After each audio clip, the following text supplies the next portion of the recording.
권사님 김밥 말아 소풍 가는 그날을 기대하셨는데 빨리 그런 날이 오면 좋겠습니다. 오늘이 벌써 5월달인데 벌써 1년 넘게 우리가 아무데도 못 가고 있습니다. 5월달에는 참 날이 많죠. 가정의 달에는 뭐 지켜야 할 그런 날이 참 많습니다.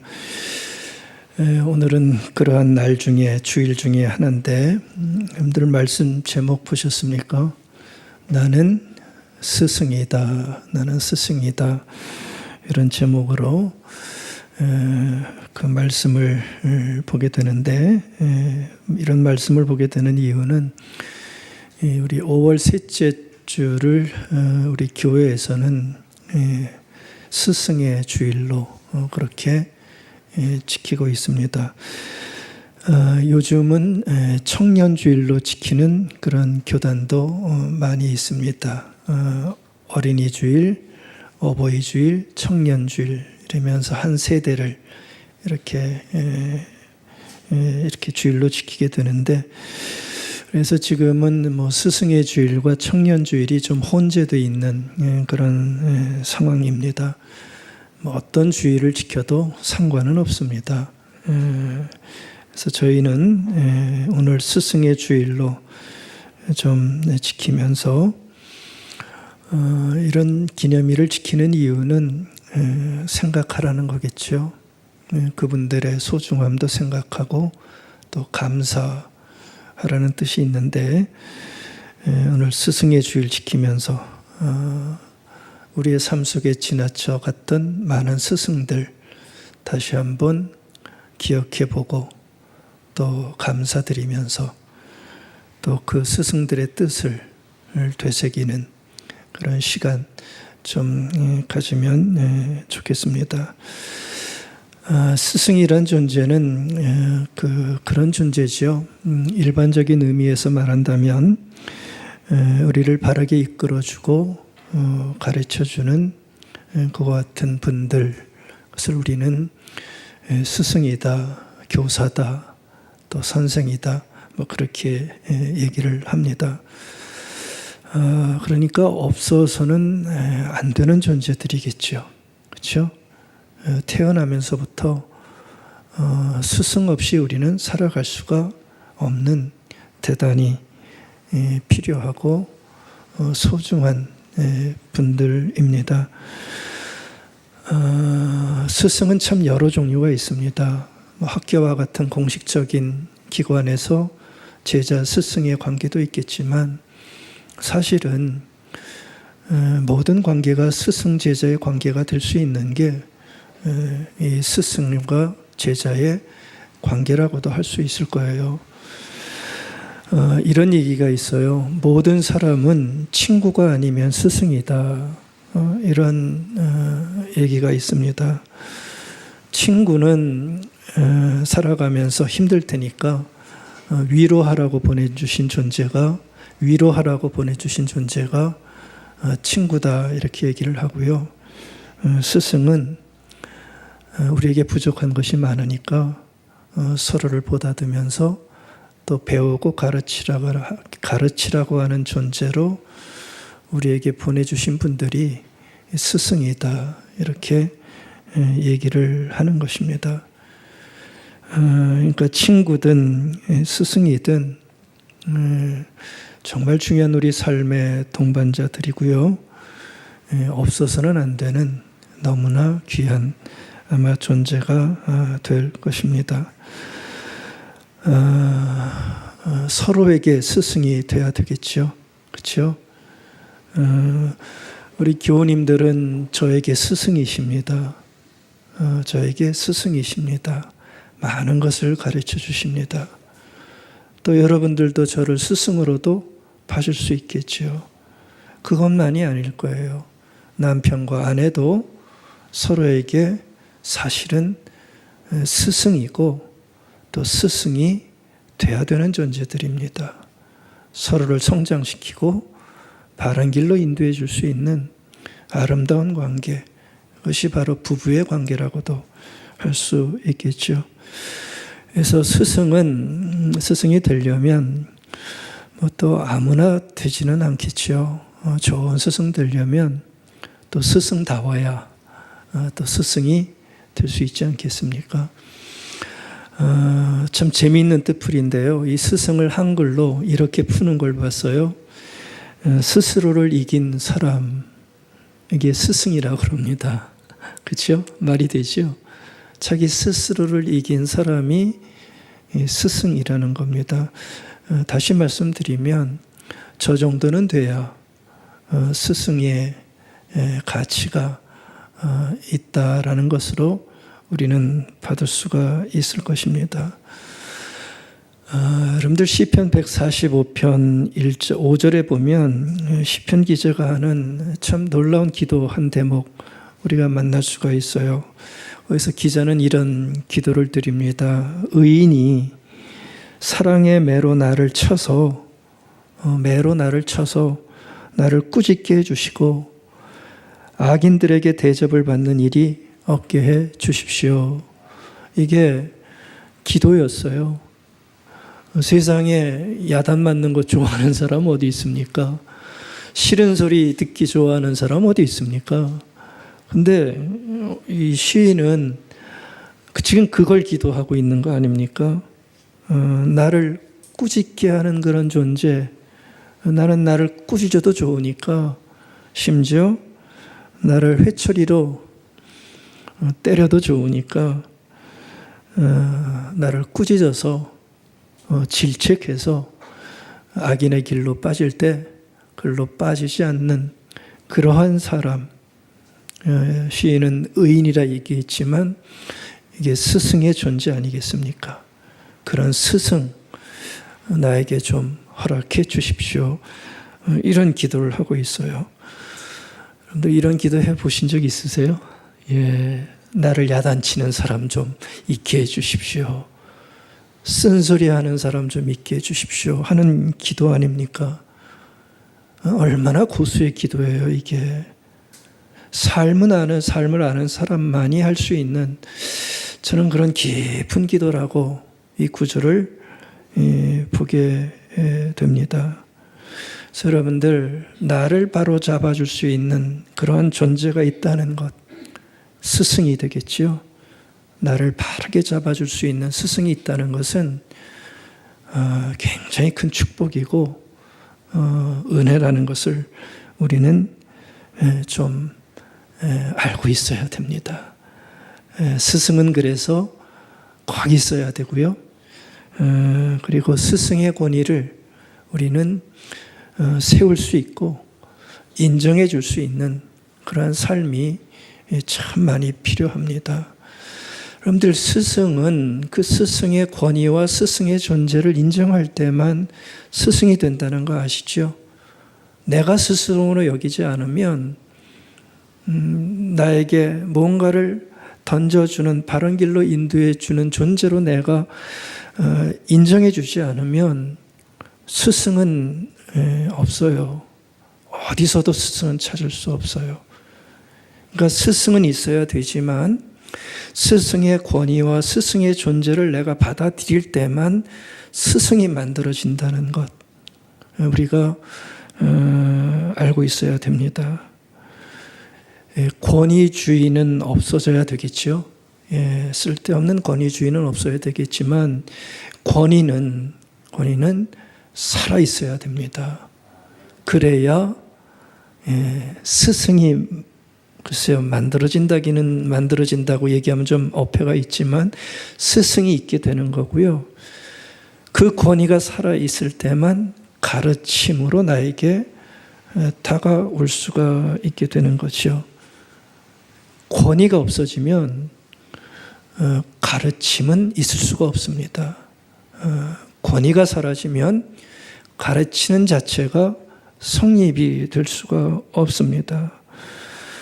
네, 여러분들도 다 느끼시겠지만 참 아쉬운 부분들이 요즘 많이 일어나고 있잖아요. 권위주의를 없앤다 하다가 그 소중한 권위까지 지금 다 팽개쳐 버리는 아주 이상한 일들이 우리 주변에 참 많이 벌어지고 있는 것을 볼 수가 있습니다. 그래서 요즘은 스승의 자리에 있는 분들도 아예 기대조차 하지 않죠. 권위라는 것은 존중인데 그런 거 그렇게 기대하지 않고 있습니다. 공식적인 스승들도 그렇고 지금 많은 부분에 그러한 일들이 사실은 벌어지고 있죠. 그래서 스승이 사라지고 있다. 이렇게 볼 수도 있습니다. 스승이 사라지고 있다. 스승 대신에 딱 두 가지가 존재하고 있습니다. 쌤, 이 말 뜻 아십니까? 스승은 없고요. 쌤만 남았어요. 그것을 뭐 부드러운 단어로 보는 분들도 있지만 이제 스승 대신에 쌤 하나 남고요. 또 남학생들은 꼰대. 이 두 가지로 스승은 사라지고 이 두 개만 남아버렸어요. 그래서 막 스승의 권위가 많이 무너지고 있습니다.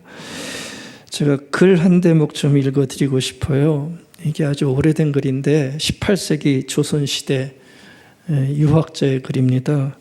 제가 읽고 많이 놀란 글인데요. 글 제목이 사설입니다. 교사사자, 스승사자의 말설자인데, 그러니까 교사의 말이라는 어떤 논설집인데 거기에 성혜응이라는 분이 그 당시의 교육의 상황을 이렇게 써놓은 그런 글입니다. 한번 좀 읽어볼 텐데요. 한번 좀 감을 잡아보시기 바랍니다. 100년 사이의 풍속이 나날이 떨어져서 꼭 제 집에다 스승을 데려와 교사를 집으로 데려오는 거예요. 공식적인 기관이 아마 없어졌나 봐요. 그러니까 제 집에다 스승을 데려와 먹여 살리면서 그 자제를 가르치게 한다. 글쎄요, 여기까지는 인정할 수 있어요. 근데 그 다음이 이제 문제가 생겼다는 거죠. 저 자제들은 평소에 교만한 데다 그 먹여 살린다는 위세를 믿고 그러니까 스승을 먹여 살린다는 것을 얘네들이 안 거예요. 그걸 믿고 스승에게 군림하려 든다. 여러분들 이게 조선시대 얘기입니다. 유교가 득세하는 조선시대 얘기입니다. 스승도 또한 이 때문에 권위를 세울 수가 없으니 보십시오. 꾸짖거나 책망할 수도 없고 종아리를 치거나 회초리를 들 수도 없으며 다만 시키는 대로만 할 뿐이다. 누가요? 부모들이 시키는 대로만 할 뿐이다. 왜요? 고용된 스승이잖아요.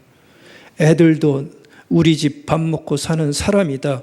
그러면서 지금 스승을 얕보고 있단 말이죠. 그러니까 그냥 다만 시키는 대로만 할 뿐이다. 자제들도 이미 스승을 낮추어 보면서 가르침을 받게 되니 학업에 진전이 없는 것은 당연하다. 그러면 또 이에 대해 스승이 힘쓰지 않는다고 또 책망하고 있다. 이것은 썩은 고삐를 죽어서 사나운 말을 길들이는 것과 다름없다. 이 때문에 현명한 이들은 스승이 되려고 하지 않고 스승 노릇하는 이들은 다만 무언가 바라는 사람만 있을 따름이다. 이런 18세기의 글입니다. 참 놀랍지 않으세요? 이게 어떻게 그때의 일입니까? 저는 이 글을 읽으면서 잘은 모르지만 지금 우리나라의 교육 현장에 이게 그대로 벌어지고 있는 것과 같은 느낌을 지울 수가 없습니다. 그렇잖아요. 차이가 나는 거는 부모들이 돈 주는 거랑 나라에서 뭐 봉급받는 거랑 그것만 차이가 있을 뿐 여기 보면 일어나고 있는 일들은 하나도 차이가 없는 그런 느낌을 받지 않을 수가 없어요. 제가 잘못 본 건 아닌지 모르겠지만 많은 교사들이 사실은 지금 이와 같은 지경에 처해 있는 것도 부인할 수 없는 상황입니다.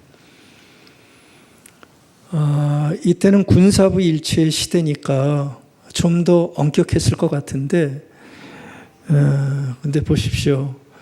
이런 모습이 있다는 거 저도 처음 알았고요. 그래서 굉장히 놀란 그런 글 중에 하나입니다.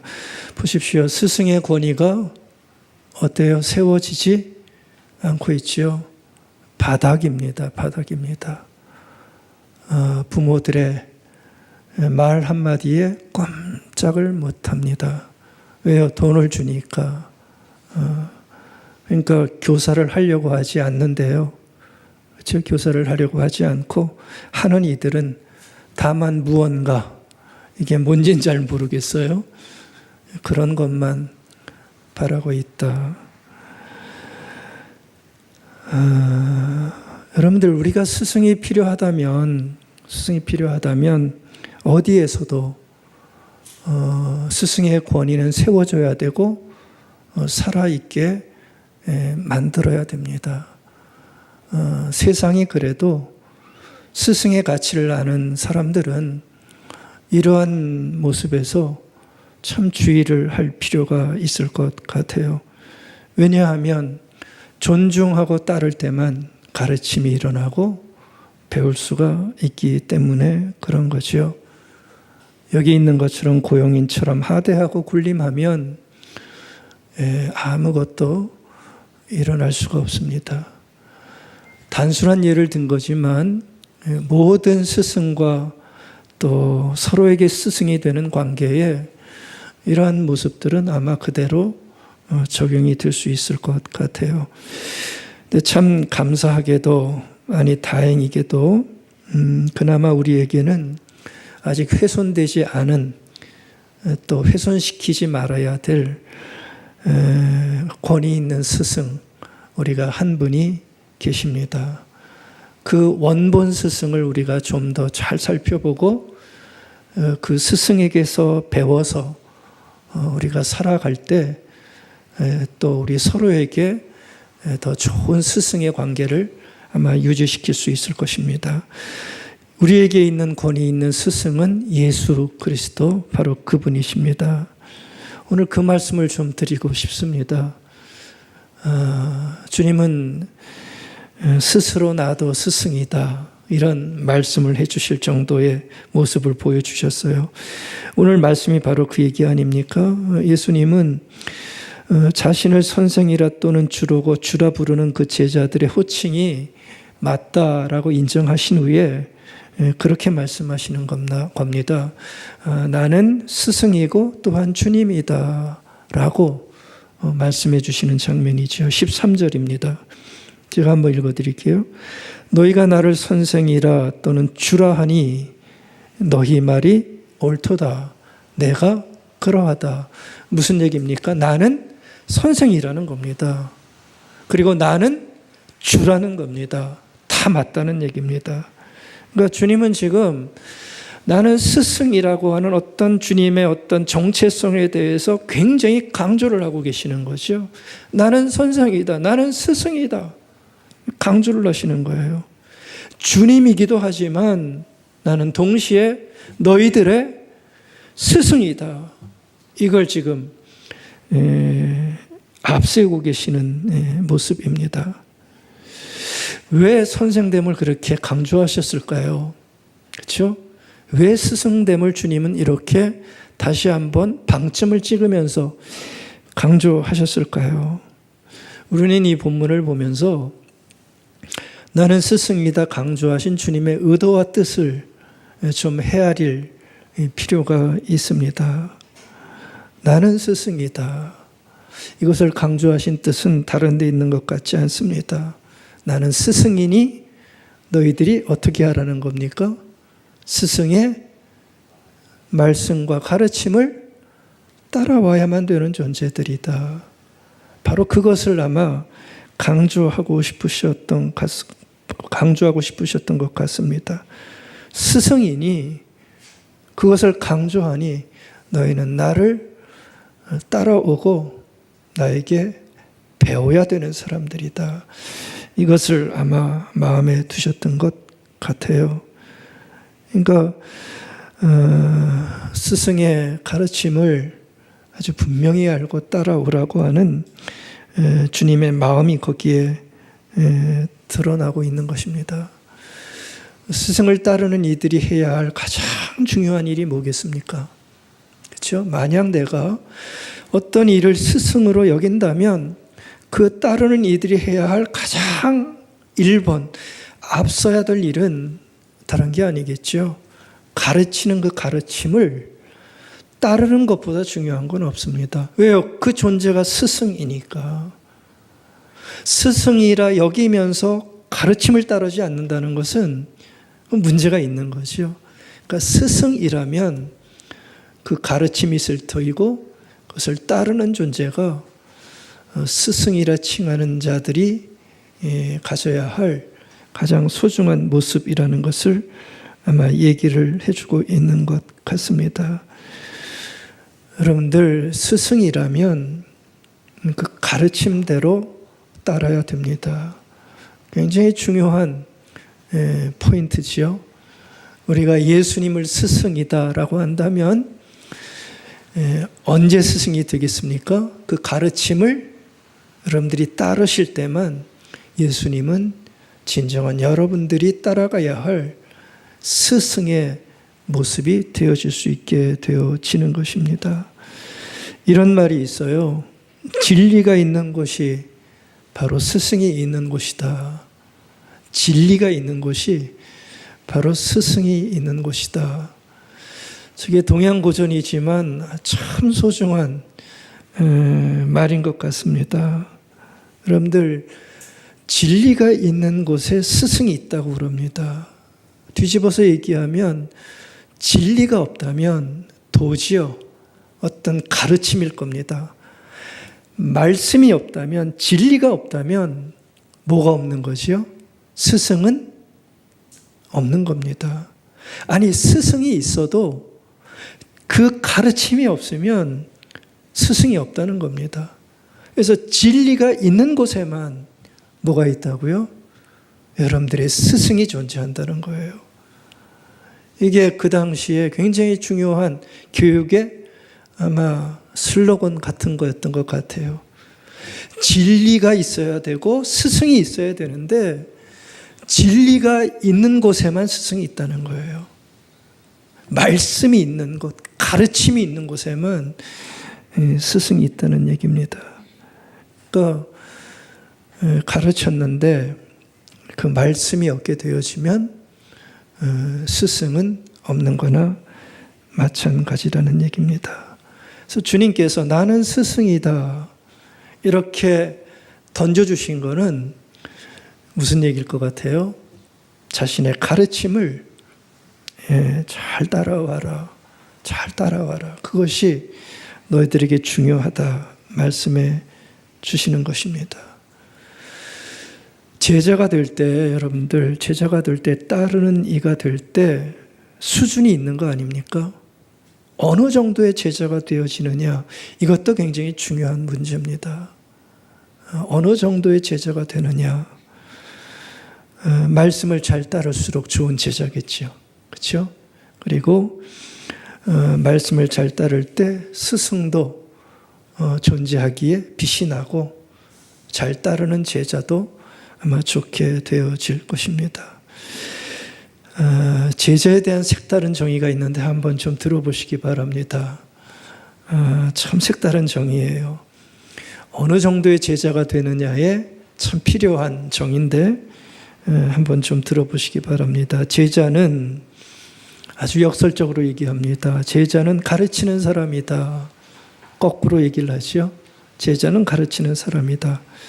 어제 알고 싶었던 것과 오늘 알고 싶은 것이 다르다는 사실을 스승에게 가르치는 사람. 참 놀라운 얘기죠. 어제 알고 싶었던 것을 오늘 가르치면 제자들이 다 도망간다는 사실을 그걸 스승에게 알려주는 사람, 그게 제자로 보고 있어요. 새로운 접근, 새로운 태도를 고민하지 않으면 도망간 제자들이 다시 돌아오지 않는다는 사실을 스승에게 가르쳐주는 사람, 스승은 더 이상 존경을 먹고 사는 사람이 아니라는 아픈 현실을 스승에게 가르치는 사람. 그리고 마지막 문장입니다. 제자는 스승의 스승이다. 이런 얘기를 하고 있습니다. 늘 어느 정도의 제자가 되어야 됩니까? 스승을 좀 당황하게 만드는 제자. 그 정도까지 스승을 바라볼 줄 아는 게 정말 온전한 제자라는 역사를 여기에서 우리가 배울 수가 있습니다. 아마 이 정도 되면 옛날 강의 안 갖고 강의는 못하겠지요. 그렇죠? 예. 그런 스승님들 얼마나 많습니까? 그때 우리는 꼰대라는 말을 쓰죠. 예. 옛날 것 갖고 가르칠 수 없을 거예요. 왜냐하면 제자들이 그것을 알고 있으니까. 이 정도의 제자의 모습이 있어야 된다는 얘기입니다. 그게 사실은 존경하는 거고 존중하는 것이라는 거죠. 물론 주님에게는 이러한 모습이 해당되지 않을 겁니다. 하지만 정말 스승을 안주하지 못하게 할 정도로 따르는 제자, 그것이 정말 좋은 제자고 발전이 있는 삶을 살아가게 만드는 거겠죠. 이거는 우리 서로에게 사실은 필요한 모습입니다. 아내를 통하여 남편이 성장하고 남편을 통하여 아내가 성장하고 매일 똑같으면 재미없잖아요. 그렇죠? 좀 더 다른 모습을 가지고 서로를 성장시키는 그 스승의 모습이 사실은 우리에게 필요합니다. 우리에게는 이런 모습이 참 적습니다. 우리 사회는 이런 게 참 적은데 필요한 모습 같아요. 아까 제가 꼰대라는 단어를 썼지만 비속어지요. 스승을 지칭하는 비속어지만 여러분들 만약에 예수님이 흔히 말하는 꼰대셨다면 아마 이런 도전을 아마 거부하셨을 텐데 근데 예수님은 꼰대가 아니셨습니다. 정말 예수님은 요즘 말로 꼰대가 아니셨습니다. 늘 꼰대가 뭐죠? 요즘 얘기할 때 꼰대는 라떼만 얘기하는 사람이 꼰대죠. 우리 집사님들 잘 모르시나 보네. 라떼, 커피 라떼가 아니고요. 라떼는 이랬는데 젊은 사람들 몸만 보면 그 얘기 한다는 거예요. 라떼는. 그래서 젊은 사람들이 그걸 꼰대라고 얘기를 한대요. 자신들의 경험과 뭐 이런 것만 계속 일방적으로 강요하는 그 모습이 싫다는 거죠. 근데 예수님은 꼰대가 아니셨다는 거예요. 자신이 알고 있는 어떤 것만 계속 일방적으로 강요하면서 가르치지 않으셨다는 거예요. 그래서 여러분들 이제 예수님의 모습을 볼 텐데 정말 스승 되신 예수님의 모습은 보면 참 놀라운 모습이 정말 많이 있습니다. 지금도 우리가 배워야 될 스승의 모습이 예수님의 모습을 살펴보면 무궁무진이 많다는 거 여러분들이 좀 잘 아시고 좀 세밀하게 보셔서 배우실 필요가 있는 정말 스승이었다는 거죠. 예수님은 꼰대가 아니셨어요. 꼰대가 아니셨어요. 여러분들 우리가 스승 되신 예수님에게 놓치지 말고 정말 잘 봐야 되는 모습 중에 하나가 저는 오늘 그 말씀을 좀 드리고 싶어요. 여러분들 예수님에게는 정말 유연한 모습이 있었다는 거예요. 그래서 꼰대가 아닙니다. 예수님에게는 어떤 유연함이 있는지 아세요? 경계를 허물어가는 어떤 유연함이 예수님에게는 여러분들 한번 보십시오. 너무나 많아요. 굉장히 유연하세요. 과거의 어떤 전통 관습에 이렇게 탁 묶여가지고 거기에서 전전긍긍하는 그러한 스승이 아니었다는 거예요. 굉장히 유연하세요. 어디에서 우리가 이것을 많이 봅니까? 사람들은 예수님의 카리스마 넘치는 가르침을 보면서 권위가 있다라고 놀라워했지만 정작 예수님을 보시면 얼마나 부드러웠는지 몰라요. 유연했는지 몰라요. 그 당시에 얼마나 많은 담이 있었습니까? 그렇죠? 유대인의 담, 무슨 담 그러면서 다 갈라져 있었잖아요. 근데 예수님은 그 모든 것들을 하나하나 다 허무시지 않습니까? 사람들이 만나지 못하게 하는 여인들 다 만나셨고요. 그렇잖아요. 가장 나쁜 놈 1순위가 세리인데 그 세리조차도 다 만나요. 꼰대가 아니었어요. 꼰대가 아니었어요. 병자들 만날 수 없는데도 주님은 얼마나 유연하십니까? 그들을 다 만나시고 또 오는 사람도 다 환영하시고, 그러니까 어떠한 것에 다 묶여 있지가 않습니다.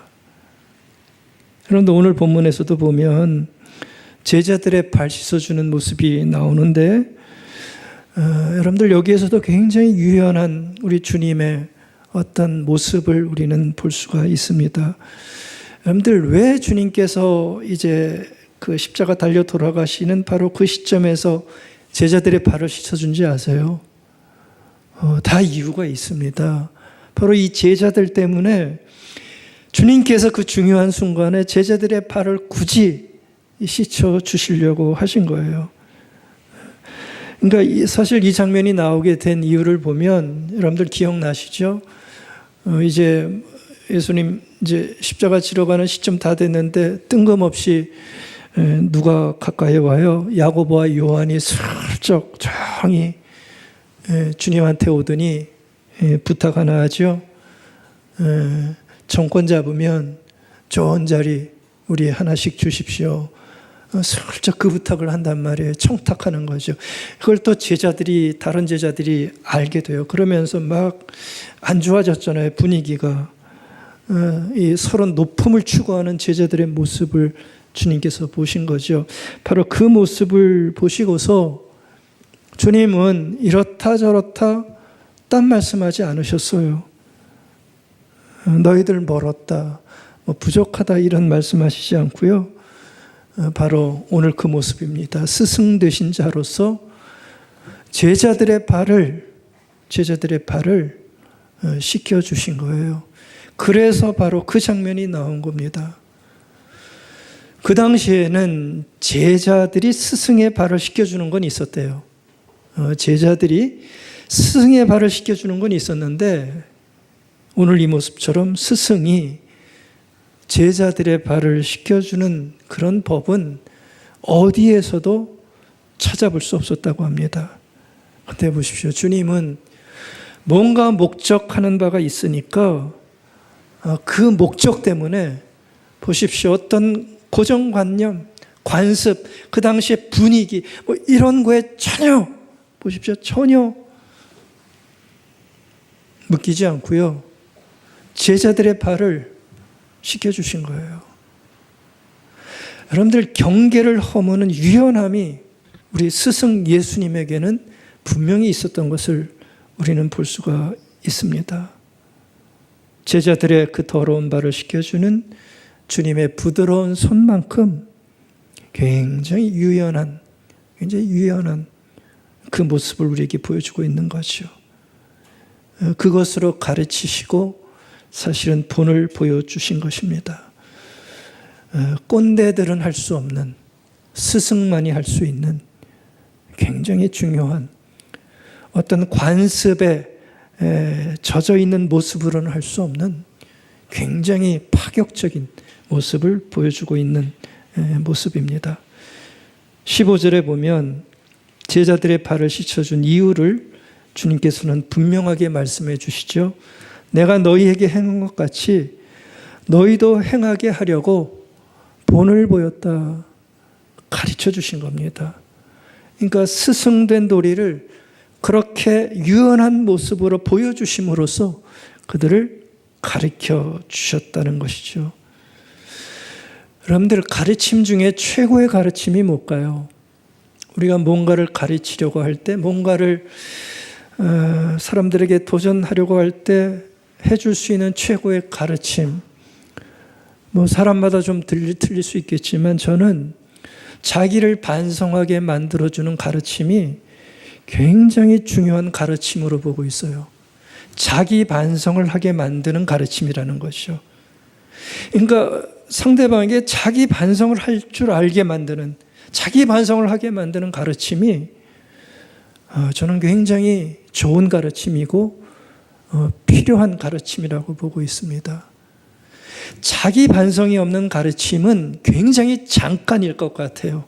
우리는 이렇게 강제적인 가르침이겠죠. 근데 자기를 반성하게 하는 가르침은 굉장히 오래 갈 수 있는 그런 가르침입니다. 자기를 반성하게 되니까 자기를 돌아보게 되지 않겠습니까? 자기를 돌아보게 되고 돌아보다 보면 묻게 되겠죠. 무엇인가를 묻게 될 겁니다. 묻게 되다 보면 사람은 고민하게 됩니다. 고민하게 되다 보면 안에 뭔가 쌓이는 거죠. 그걸 어떤 사람은 내압이라고 얘기를 합니다. 내적인 압력이 내 안에 생긴다고 얘기해. 내압이 생깁니다. 고민하게 되면 내 안에 뭔가 압력이 생기는 거예요. 그게 점점 커지면 나중에 폭발하게 되는 거죠. 바로 그때 뭔가 깨달음이 오게 되는 건데, 여러분들 그거는 자기 반성이 없으면 일어날 수가 없는 모습이거든요. 그렇게 내압이 일어나서 폭발할 때 사람은 자기 것을 가지게 되고 성장할 수 있게 되는 거 아니겠습니까?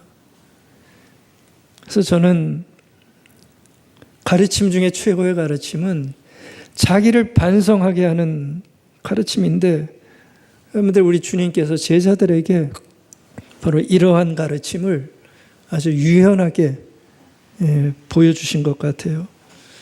여러분들 한번 주님의 모습을 생각해 보십시오. 무릎을 꿇었지요. 그리고 냄새나는 제자들의 발을 씻고 있죠. 그 장면을 제자들이 어떻게 할 것 같아요? 위에서 자기의 발을 씻고 있는 그 주님의 모습을 아마 바라보았겠지요. 만약에 제자들이 정상이었다면 뭔가 느끼지 않았겠습니까? 어떤 걸 느꼈을까요? 자신들의 그 행위, 어떤 행위였어요? 높아지려고 하는 자신들의 행위가 얼마나 어리석고 부족했는지 무릎 꿇고 그 냄새 나는 말을 하나하나 닦여주시는 그 스승의 모습을 보면서 자기를 돌아보게 되고 반성을 아마 하게 되었을 거예요.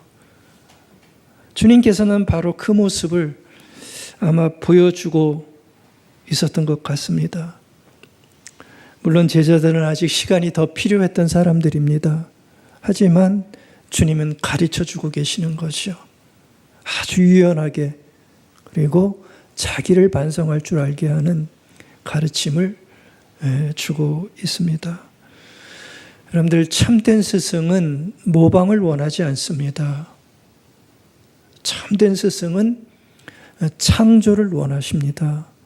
뭔가를 새롭게 만들기를 원하는데, 여기 보면 자기를 반성하고 그러면서 새롭게 뭔가를 보면서 새로운 삶과 또 세상을 만들어가는 바로 그 길을 스승은 원하고 또 가르쳐주고 싶어 하시는 거겠죠.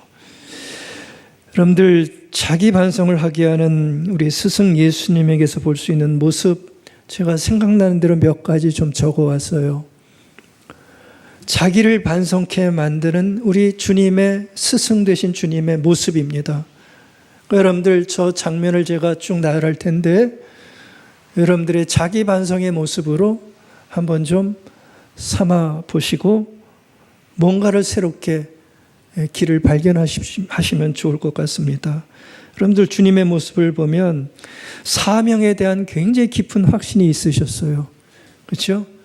하나님 나라를 전파하려고 하는 사명이 있었는데 그 사명에 대한 깊은 확신, 이게 꺾이지 않는 모습을 우리에게 보여주십니다. 그렇기에 흔들리지 않는 믿음이 주님에게는 있었죠. 흔들리지 않는 믿음이 주님에게는 있었어요. 그 믿음을 가지고 어떻게 했습니까? 3년의 긴 기간 동안 십자가라고 하는 목표를 향해서 저 갈릴리에서부터 예루살렘까지 한 걸음 한 걸음 걸어나가는 놀라운 추진력, 그렇죠? 포기하지 않는 추진력, 이것을 주님께서는 우리에게 보여주셨습니다. 그때마다 얼마나 많은 난관이 있었습니까? 유대인들의 반대가 있었고 살해 위험이 늘 도사렸지만 주님께서는 개의치 아니하시고 난관이 있을 때마다 돌파하는 놀라운 힘과 담대력을 우리에게 보여주셨습니다. 그러면서도 주님은 사람들을 만날 때 굉장히 섬세한 사랑을 가지고 사람들을 만나 주셨잖아요. 가장 약한 이들, 아픈 이들을 안아주시고 치료하시는 섬세한 사랑의 모습을 우리에게 남겨주셨습니다. 모든 이들에게 정말 열려있는 놀라운 개방성과 친화력, 이것도 주님은 우리에게 보여주셨던 것 우린 기억해야 됩니다. 편견에 매이지 않는 포용력을 가지시고 많은 이들에게 하나님의 나라가 어떤 것인지를 그들에게 보여주시는 말씀을 전해주셨습니다. 그렇다고 주님은 죄를 가볍게 여기지 않으셨습니다. 죄를 말씀하셨고 죄에 대해 단호하셨고 그러기에 구속의 은혜가 필요하다는 것도 주님은 분명하게 얘기하셨습니다. 죄가 있기에 용서도 우리 주님께서는 말씀해 주셨고요. 그런 자신의 삶이 약한 것을 알았기에 언제 어디서나 하늘아버지를 향하여 나아가는 기도의 삶을 우리 주님은 우리에게 보여주셨습니다.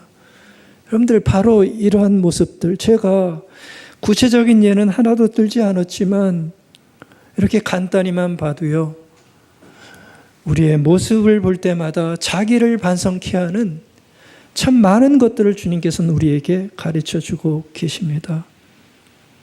여러분들의 삶에서 뭔가 부족한지를 여기에서 보면 우리는 다 알아낼 수가 있습니다. 주님께서는 이런 모습을 보여주시면서 이런 것들을 배우기 원했고 또 각자의 삶에서 일어나는 많은 어려운 일들을 창조적으로, 왜요? 환경이 틀리니까 창조적으로 모방하지 말고 우리의 삶에 적용하여 우리의 삶을 아름답게 헤쳐나가기를 스승 되신 주님께서는 아마 원하셨을 것입니다. 여러분들, 나는 스승이다, 나는 스승이다 말씀하신 우리 예수님께 좀 많이 집중했으면 좋겠습니다. 배워야 될 것도 많고 또 알아야 될 것도 많지만 우리 신앙인들은 예수님에게 집중하면 아주 근본적인 많은 것들을 반드시 배울 수가 있습니다. 그래서 좀 깊게 예수님의 모습을 배우시고 스승의 모습을 이렇게 좀 우리가 닮아갈 필요가 있습니다. 막막할 때마다, 맡기실 때마다 아까 말씀드렸죠. 진리가 있는 곳에 스승이 있다.